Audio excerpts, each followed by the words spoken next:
عرض سلام، ادب و احترام خدمت شما که این ویدیو رو میبینین. درس روانشناسی کودکان با نیازهای ویژه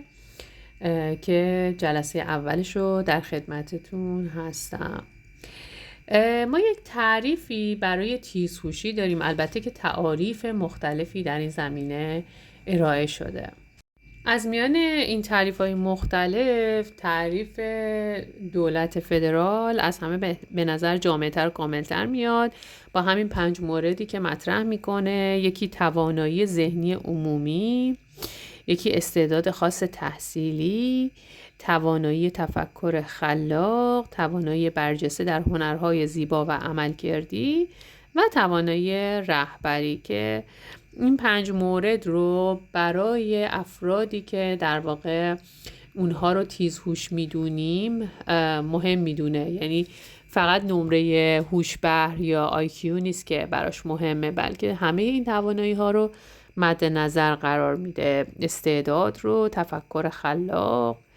رهبری، توانایی ذهنی و هنرهای زیبا و عملکردی. کودکان و نوجوانانی که با استعداد برجسته در مقایسه با همسالان خودشون با تجارب و محیط یکسان به طور چشمگیری پیشرفت بالاتری در سطوح مختلف دارند، در واقع تیزهوش حساب میشن و در عمل این پیشرفت رو هم نشون میدن. یا ممکنه اونها از توانایی‌های بالقوه‌ای توی اون سطوح مختلف برخوردار باشن، از ظرفیت‌های ذهنی، خلاقیت، استعداد هنری، توانایی رهبری تو سطح بالایی برخوردارن، یا در زمینه‌های تحصیلی خاص نسبت به همتایان خودشون برتری قابل ملاحظه دارن. برنامه‌های فراتر از برنامه و فعالیت‌های مدرسه‌ای نیاز دارن و در تمامی فرهنگ‌ها، موقعیت‌های اقتصادی مختلف و در میان تمامی انسان‌ها ظهور پیدا می‌کنن. که البته توی این تعریف در حوزه حرکتی صحبتی نشده، که در ادامه می‌بینیم که خب وقتی که از هوش گاردنر صحبت می‌کنیم انواع هوش رو مد نظر قرار میدیم. خب حالا بر اساس تعریف‌های مختلفی که عرض کردم از تیزهوشی داریم، میتونیم به یک تعریف عمومی برسیم و چیزی که روی تمام تعریف‌های مختلف در واقع یه وجه اشتراک هست، یه جور برتری شناختیه. پس در واقع تیزهوشی برتری شناختیه، ضرورتاً نه در حد و اندازه‌های نبوغ، چون ما هوش بالاتر از 130 رو نابغه میدونیم و در واقع بین 110 تا 130 رو تیزهوش. پس تیزهوش در واقع در حد نبوغ یا افراد نابغه نیست، یه جور برتری شناختی که خلاقیت و انگیزش در ترکیب با هم در حد و اندازه است که کودک را از تعداد زیادی از همسالان خودش مجزا میکنه. که در واقع ما مجموعه‌ای از عملکردهای ذهنی و استعدادهای ذاتی یا توانایی‌های ذاتی رو به عنوان هوش میشناسیم. خب حالا که یه تعریفی از هوش ارائه دادیم، باید بریم ببینیم که هوش رو با وسیله چه ابزارهایی اندازه‌گیری می‌کنیم و اینکه از هر کدوم از این ابزارها در چه گروهی یا به صورت فردی و گروهی استفاده می‌کنیم. و معمولاً ابزارهای هوش که استفاده میشه مثلا همون تست هوش وکسلر یه درجه بندی داره دیگه، میتونه مثلا توسط معلم، والدین یا خود دانش آموز درجه بندی انجام بشه. در بحث ابزارهای هوش، تست وکسلر رو گفتیم داریم که به صورت فردی هوش رو اندازه‌گیری میکنه، تست ریونگ که به صورت فردی و گروهی انجام میده، آزمون استنفورد بینه که به صورت فردی هست، آزمون ارزیابی کافمن به صورت فردی، آزمون نابسته به فرهنگ کتل به صورت گروهی و آزمون گودیناف که توسط یک پزشک طراحی شده و اون هم میتونه هوش رو اندازه‌گیری بکنه. که البته ضریب پایایی و روایی در این آزمون ها باید بالای 7 باشه، که در واقع بالای 7 بودن ضریب پایایی و روایی یکی از ویژگی های آزمون های استاندارد شده هست. که در این اسلاید شما نمونه هایی رو از تست ریون مشاهده میکنین که به طور معمول در همون آزمونای تیزهوشان، ورودی به مدارس تیزهوشان که خیلی هم معروف هست و کتابای زیادی در این زمینه نوشته شده، هم از همین در واقع تست های هوش استفاده میکنه. مثلا این حتما خورده آزمون هایی مشابه این برای شما آشنا هست و در آزمون های مختلف هوش از تست ریون استفاده میشه که گفتیم به صورت فردی و گروهی ازش استفاده میشه. گود ایناف در واقع یک پزشک بود به اسم فلورانس گود ایناف که معروف ترین تستش همین تست آدمک گود ایناف که همطور که توی اسلاید هم مشاهده میکنین در واقع میاد ارزیابی میکنه یک سری مواردی رو برای نقاشی که اون کودک کشیده. حالا باید شرایطی که کودک نقاشی میکنه، وسایلی که در اختیارش قرار داده میشه، اون تایمی که بهش داده میشه، وضعیت کلی روانی و جسمی کودک، همه اینها باید توی این تست در نظر گرفته بشه که در مجموع روی تفسیر ما از تست بسیار زیاد تاثیر میذاره و اینکه کودک بتونه خودش رو یا در واقع اون عملکردی که نشون میده روی تست رو به درستی اجرا بکنه. همونطور که ملاحظه میکنید اینجا روی جزئیات در واقع توی تفسیر این تست هوش، مثلا جزئیات سر، جزئیات بدن، جزئیات لباس‌ها و هماهنگی بین اندام‌های مختلف مد نظر هست و هر کدوم از این آیتم ها نمره گذاری میشه تا در مجموع یه نمره هوش برای اون کودک در نظر گرفته بشه. یکی از نظریه‌های مهم در مورد هوش نظریه مارلند هست که البته تاکید روی روانسنجی داره و میگه که اگر روانسنج تشخیص بده که یک فرد هوش کلی یا هنری یا عملکرد خاصی داره، اون تیزهوش محسوب میشه. همونطور که در جریان هستین، ما با کمک فرمولی که برای IQ در نظر گرفتیم نمره برای هوش‌بهر یا بهره هوشی هر فردی تعیین میکنیم که از قدیم الایام این کار انجام می شده و ضرورت انجام این که هوش رو بررسی بکنن زمانی بوده که جنگ اتفاق میفته و یه حالت استراتژیک بوده برای اینکه به سرعت بتونن افراد رو در مشاغل مختلف برای پشتیبانی در پشت جبهه‌های جنگ ازشون استفاده بکنن و بر اساس هوش میخواستن این کار رو انجام بدن. پس نیاز داشتن که خیلی سریع بتونن یه نمره هوش رو منتسب کنن به افراد. به خاطر همین از این فرمول IQ استفاده کردن که معروف هست: سن عقلی تقسیم بر سن تقویمی ضرب %. این نمره هوش‌بهر که به دست میاد در واقع از بین 80 تا 100 یا 85 تا 115 نمره هوش نرمال در نظر گرفته میشه و بالاتر از در واقع 100 یا 115 یعنی بین 100 یا 115 تا 130 تیزهوش محسوب میشه که ضریب‌هوشی متوسط هم 68 تا 70% جمعیت رو تشکیل میدن و شیوع تیزهوشی 1 تا 2% و در بعضی منابع تا 20% هم گزارش شده. خب ما در این درس یه سری اصطلاحات مهم داریم که اونا رو مد نظر داشته باشین. مثلا اصطلاحی به نام نبوغ. توی نبوغ در واقع ما با استعدادهای ویژه و خاص در هر حوزه برای نشون دادن یک توانمندی بسیار نادر مواجه هستیم. توی خلاقیت به توانایی بیان عقاید خاص و تازه، عقاید خاص مولد و تولید شدن عقاید خاص که در واقع افرادی که خلاق هستن یک سری تولیدات فکری ویژه دارن. واژه نوآوری معنی بخشیدن و روشن ساختن روابط جدید و مهم و پرسیدن سوالهای از پیش فکر نشده هست. استعداد هم نشان دادن توانایی ظرفیت و مهارت خاص، قدرت یادگیری در هر حوزه‌ای، توانایی در انجام تکلیفی ویژه، ظرفیت حل مسئله، بهره‌گیری از یادگیری ذهنی، یافتن راه حل مسائل در شرایط جدید رو هم به در واقع استعداد نسبت میدیم. بینش یا اینسایت در روانکاوی و روان تحلیلگری معنای دیگری داره، اما در کودکان در واقع روانشناسی کودکان با نیازهای ویژه، بینش شامل مجزا کردن اطلاعات مربوط از نامربوط میشه، پیدا کردن راه‌های مربوط از نامربوط، پیدا کردن راه‌های جدید و مفید برای ترکیب کردن قطعات مرتبط اطلاعات یا مرتب ساختن اطلاعات جدید و قدیم به روش جدید و مولد یا مرتبط کردن اطلاعات. و پیشرسی هم مفهوم دیگری هست در این زمینه که به تحول زود هنگام قابل ملاحظه اشاره داره که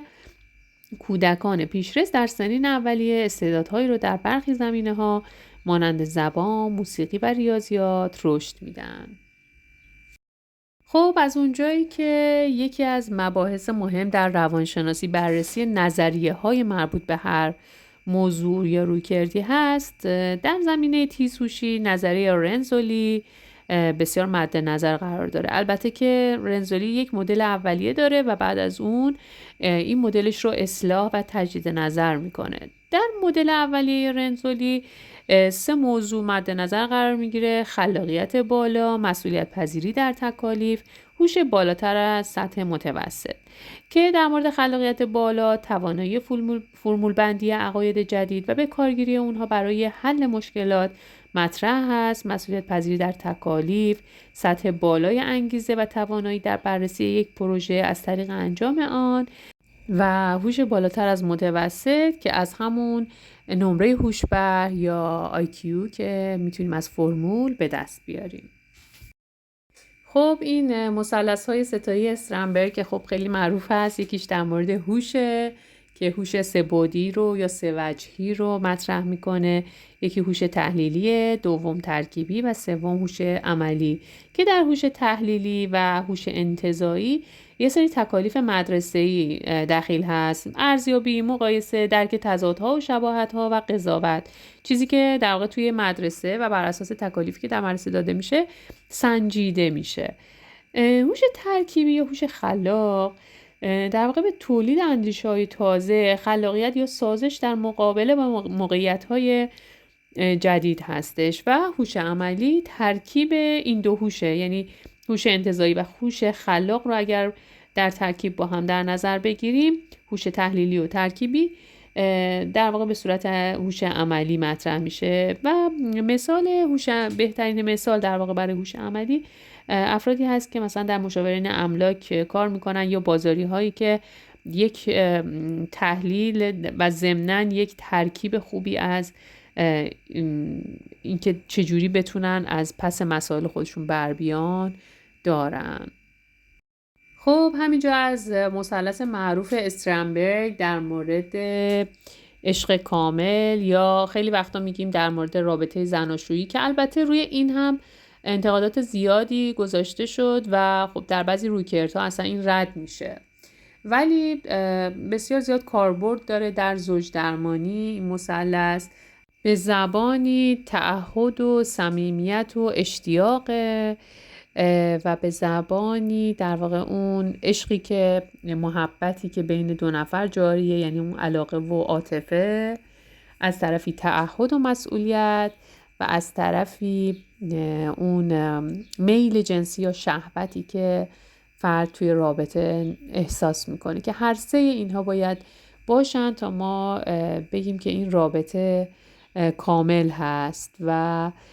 در واقع مثلا در رابطه زناشویی این مثلث باید برقرار باشه. اگر هر کدوم از اضلاع مثلث یا هر کدوم از این وجوه این مثلث در نظر گرفته نشه، مثلا اگر که توی رابطه زن و شوهر اون رابطه جنسی برقرار نباشه یا تعهد برقرار نباشه یا اون دوستی و صمیمیت برقرار نباشه، هر کدوم از اینا نباشه، در واقع یک جای کار میلنگه و ما روی اون حتما باید بررسی انجام بدیم، ببینیم که آیا از اول وجود نداشته یا وجود داشته و بعداً کمرنگ شده یا از بین رفته و چجوری میشه آسیب شناسیش کرد و در نهایت به یه راه حل درست برسیم برای اینکه بتونیم یک رابطه رو از خطر از هم پاشیدن نجات بدیم، یا اگر که درسته که رابطه در واقع به پایان برسه و یک رابطه جدید دیگری آغاز بشه که ما به مراجعه کمک میکنیم در این زمینه ها. خب همینجا براتون بگم که یک سری تصورات نادرست در مورد تیزهوشی وجود داره که اولا تصور میشه که تصور نادرست. افراد تیزهوش یک گروه نسبتاً همگین در طول زمان هستن که در واقع میبینیم که تیزهوشی به یک موضوع خاص اشاره نداره و مهارت‌های تشکیل دهنده تیزهوشی در طول زمان متغیره. دومین تصور نادرست اینه که تیزهوشی همون بهره هوشی بالاست، نمره که از هوش برمیاد و 3 تا 5% جمعیت جامعه تیزهوش هستن که این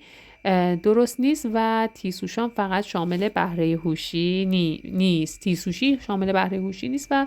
درصد مشخصی از قبل تعیین شده از افراد تیزهوش در جامعه وجود ندارن. تیزهوشی یک سازه است، یک سازه اجتماعی. به خاطر همین میتونه از یک زمان به زمان دیگه و از یک مکان به مکان دیگه متفاوت باشه. و یک تصور اشتباه دیگه این بوده که یک روش مشخص در شناسایی تیزهوشی وجود داره که خب خیلی از سازمان‌ها، ادارات یا آموزش پرورش بر این باور هستن که البته یک روش سنجش متحد الشکل وجود نداره و هیچ نمره آزمونی به ما همه چیز رو درباره تیزهوشی نمیگه و برای شناسایی تیزهوشی به ملاک‌های چندگانه نیاز داریم. اینو فراموش نکنید که ما به عنوان روانشناسان باید بالاتر از سطح در واقع اون کاری که انجام میشه همیشه فکر کنیم، یعنی همیشه یه قدم جلوتر از بقیه باشیم، جلوتر از سیستم ها باشیم. و چهارمین تصور نادرست اینه که خلاقیت نمیتونه اندازه گیری بشه، اما در واقع مقیاس های گوناگونی در مورد سنجش خلاقیت وجود داره و باز بر این باوریم که اگرچه هیچ یک از اونها، هیچ کدوم از این مقیاس های خلاقیت کامل نیستن، اما به هر حال میتونن حداقل برخی مهارت های خلاقانه افراد رو به ما نشون بدن. پنجمین باور نادرست در مورد تیزهوشی اینه که یک روش دقیق یا صحیح برای آموزش کودکان تیزهوش وجود داره که در واقع درستش اینه که آموزش هر گروه کودکان تیزهوش با هم فرق میکنه. کودکان با زمینه‌های مختلف تیزهوشی به روش‌های مختلف آموزش برای یادگیری نیاز دارن. برنامه‌های درسی باید متمایز از یکدیگر باشن. و باور اشتباه بعدی اینه که خدمات آموزشی برای افراد تیزهوش میتونه با توجهی اندک ارائه بشه، چرا که یادگیرندگان تیزهوش رو ما طوری تصور میکنیم که در هر صورت پیشرفته هستن و با هر روشی پیشرفت میکنن، اما در واقع اینطوری نیست و ما باید برای افراد تیزهوش هم برنامه‌های کیفی خاصی رو فراهم بکنیم، همانند فراهم کردن سایر برنامه‌های آموزشی. برای اینها برنامه آموزشی فراهم کردن سخت و دشواره، چرا که نیازهای یادگیرندگان تیزهوش بسته به نوع تیزهوشی اتفاقاً پیچیده‌تر و متنوع‌تره. و آخرین باور نادرست اینه که نیازهای آموزشی و هیجانی یادگیرندگان تیزهوش مشابه کودکان همسال آنهاست، که باور درست اینه که یادگیرندگان تیزهوش مجموعه‌ای از کشاکش‌های اجتماعی خاص هیجانی خود را دارند و برخی از این کشاکش‌ها ناشی از توانمندی‌های هوشی بالای آنهاست که اونها رو برتر و عالی‌تر از دیگران می‌سازه. یه سری باور نادرست هم از کتاب هالاهان و کافمن براتون آوردم که افراد تیزهوش از نظر جسمانی ضعیف و از نظر اجتماعی نالایق، دارای علایق بسیار محدود و مستعد بی‌ثباتی هیجانی خطاب میشن، اما در واقع این یک باور نادرسته و واقعیت اینه که تنوعات فردی تو تمام سطوح وجود داره، یعنی سطوح هوشی هم توی هوش پایینتر، هم متوسط، هم بالاتر تنوعات فردی بسیار زیادی وجود داره و بیشتر افراد با توانایی هوشی بالا افراد سالم به خوبی سازش یافته و از نظر اجتماعی جذاب و از نظر اخلاقی مسئول هستند. یه باور نادرست دیگه اینه که افراد تیزهوش استعداد فوق بشری دارن. خب استعداد دارن اما سوپرمن نیستن و آنها افرادی با ویژگی‌های خارق العاده در برخی حیطه‌های خاص هستن و البته که مثل سایر افراد جامعه اشتباهات خاص خودشون رو هم دارن. باور نادرست بعدی اینه که افراد تیزهوش با استعداد دارای زمینه بی‌ثباتی روانی هستن که خب اینو خیلی ما شنیدیم. مثلا میگن که طرف باهوشه اما از نظر روانی مسئله داره، که واقعیت اینه که این افراد احتمالاً به خوبی سازمان یافته هستن و مانند سایر افراد از نظر هیجانی سالمن، اما نمیتونیم بگیم که چون تیزهوش هستن مثلا از نظر روانی بی‌ثباتن، یا مثلا افرادی که تیزهوش نیستند از نظر روانی با ثبات ترن. هیچ کدوم از اینها در واقع ثابت نشده. افراد تیزهوش یک باور نادرست اینه که تعدادشون 3 تا 5% افراد هر جامعه رو تشکیل میده، اما واقعیت اینه که به تعریف ما از این افراد بستگی داره و فقط 1 تا 2% و در برخی موارد 20% افراد جامعه رو افراد تیزهوش تشکیل میدن. یه باور اشتباه دیگه اینه که کودکان تیزهوش و با استعداد معمولا با قوانین مدرسه و افرادی که مسئول آموزش اونا هستن حالت تضاد ورزی و مقابل جویی دارن. اما واقعیت اینه که بیشتر کودکان تیزهوش مدرسه رو دوست دارن و به خوبی با همسالان و معلمانشون سازش پیدا میکنن، هرچند برخی هم به مدرسه علاقه ندارن و مشکلات هیجانی اجتماعی دارن. مثل همه گروه‌های هوشی دیگر ممکنه که مسائل خاص خودشون از قبیل طرحواره‌های آسیبزا رو هم داشته باشن یا مشکلات هیجانی رفتاری نشون بدن. یک باور نادرست اینه که افراد تیزهوش بدون آموزش خاص عالی و خیلی خوب عمل میکنن و فقط محرک ها و آموزش هایی که مناسب همه دانش آموزان نیاز دارن. اما واقعیت نشون میده که برخی از افراد تیزهوش یا کودکان تیزهوش و باهوش در سطح قابل ملاحظه بدون هیچ گونه آموزش ویژه عمل میکنن به خوبی، اما حتی در مواجهه با موانع بزرگ در مقابل پیشرفتشون هم به خوبی عمل میکنن، اما بیشتر اونها متناسب با توانایی‌های بالقوه خود پیشرفت نمی‌کنن، مگر اینکه استعدادهای بالقوه اونها از طریق آموزش‌های متناسب با توانایی‌های بالاشون پرورش پیدا کنه. و باور نادرست آخر هم اینه که افراد تیزهوش کسانی هستند که نمره هوششون بالاتر از حد معینی در آزمون‌های هوش باشه، که واقعیت نشون میده که هوش فقط یک نشانگر تیزهوشی در واقع یک عدده و خلاقیت و انگیزش بالا به اندازه هوش عمومی هم دارای اهمیته. برتری داشتن در برخی از زمینه‌ها مانند هنرهای دیداری و عملکردی ضرورتاً توسط آزمون‌های هوش سنجیده نمیشه، در حالی که بسیار اهمیت داره در اینکه ما یک فرد رو تیزهوش یا باهوش بدونیم.